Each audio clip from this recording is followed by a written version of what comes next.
Alan, Alan, yeah.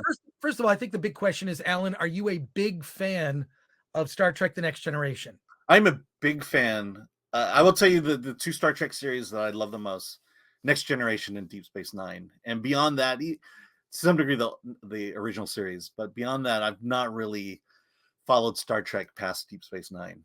I tried Voyager and just kind of got bored of it. Well, yeah, same thing with myself on Voyager. I think for me, like Deep Space Nine wasn't my cup of tea. Having said that, there's a great documentary about Deep Space Nine, and I know people who've seen it that swear by it. But I love The Next Generation. When Star Trek: The Next Generation first debuted in the '90s, it was different. It looked like Star Trek. It felt like Star Trek. It sounded like Star Trek. I thought the music was great. The fact that they used music from Star Trek: The Motion Picture, I always loved that score. I loved it, and I thought that there were interesting things. It was I mean, the Star Trek: The Original Series, I still have an affection for. It is dated. The effects are kind of dated in some way, but the stories were great. The writing was great. And that's what I love about the original series.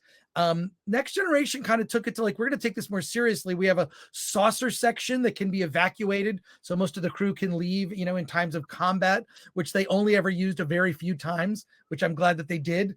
And I like that it was a different look and feel, that you had an older, more seasoned captain, and then a man of action, Riker. Commander Riker. I always loved his character, and it was great. I mean, the first season was a little rough. Once you got to like the end of second season, got into the third season of Star Trek: The Next Generation, some of the best episodes of television ever written, in my opinion. Just Absolutely. Star Trek: The Next Generation is one of the great shows. And you could come up with more than a long list of great episodes, and the way it ended I thought was great. The movies are not, I know First Contact, a lot of people say, is one of their favorites. That's probably the best. I thought that the Star Trek: The Next Generation movies were a mixed bag. Yeah. Generations was kind of, it was nostalgia. It was nostalgia. It was Captain Kirk, but Kirk being used in a really weird way. But I love it. Now, I have attempted to watch Picard season 1 and 2. Awful. I couldn't get through one episode. I did. There was one episode where they're on Earth and there's homeless people. They steal a cop car. Like, how is this Star Trek with characters I didn't recognize?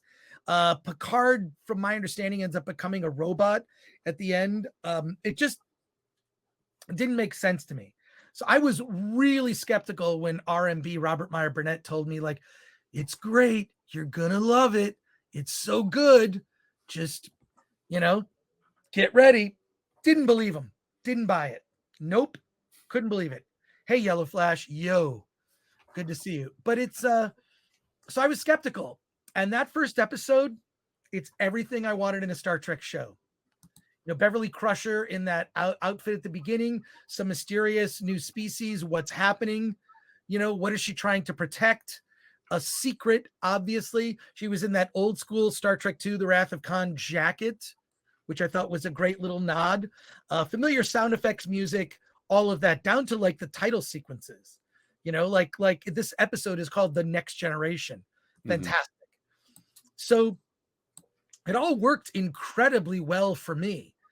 This first episode, the main things being the little shout outs when Picard opens this, he finds the old communicator, kind of opens, and you see just the color of the old uniform.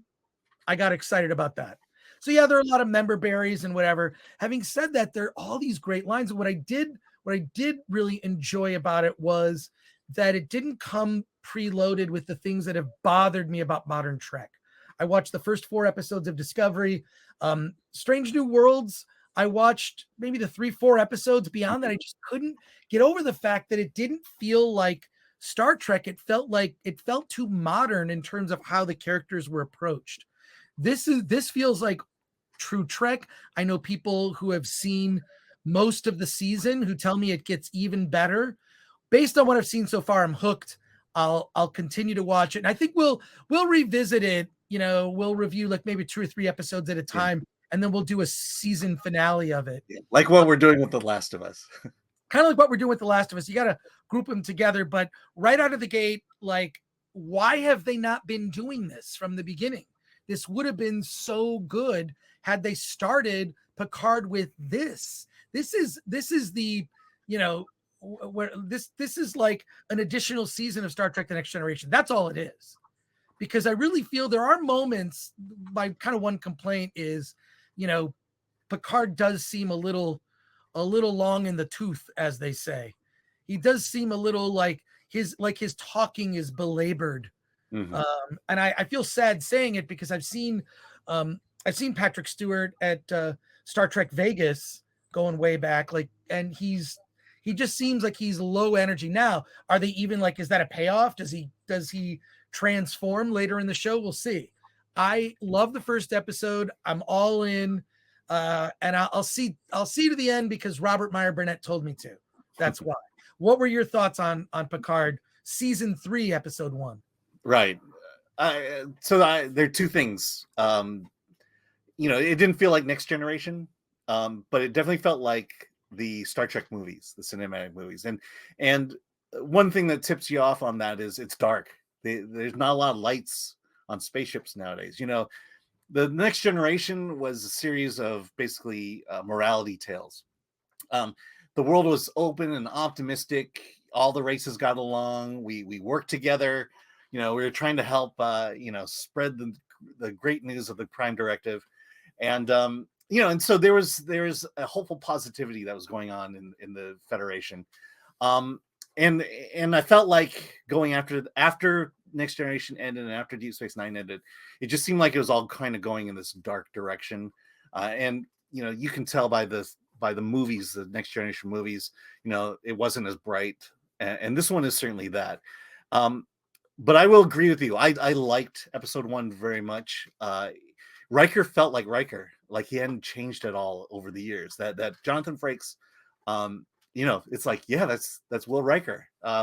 You know, I'll agree with you about Patrick Stewart.